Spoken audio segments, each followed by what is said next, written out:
Dear students, welcome to this session.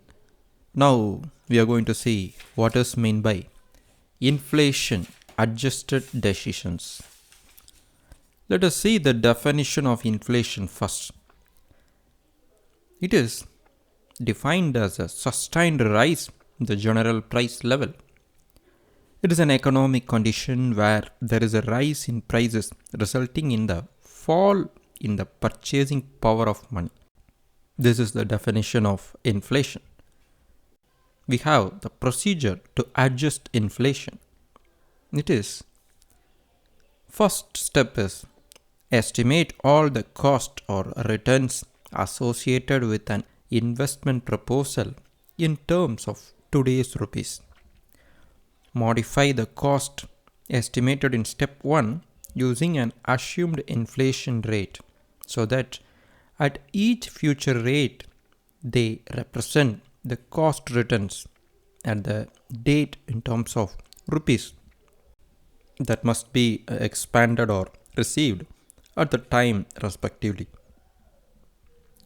Third step is, as per our requirement, calculate either the annual equivalent amount or future amount or present amount of the cash flow resulting from step 2 by considering the time value of money.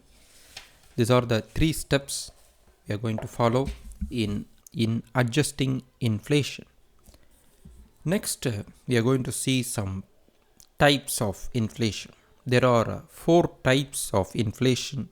This inflation has been a worldwide phenomenon since the Second World War.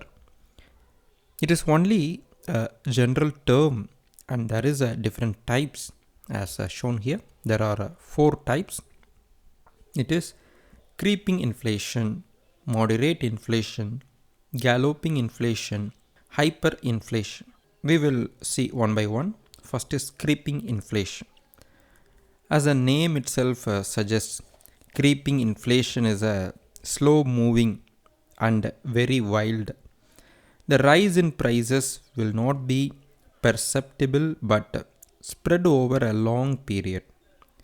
This is called creeping inflation. Next is moderate inflation. This moderate inflation takes place when creeping gets momentum. In case the rise in prices becomes more marked, this is called moderate inflation. And next we are going to see galloping inflation. Rise in price will be very sharp and vigorous. This is called galloping inflation. Hyperinflation is very dangerous and also disastrous to the economy as it cannot be controlled easily. Hence it is called runaway inflation. Hyperinflation is the highest degree of abnormality in the monetary system, and under such conditions all the assets having fixed income loss the real value. So these are the 4 types of inflation.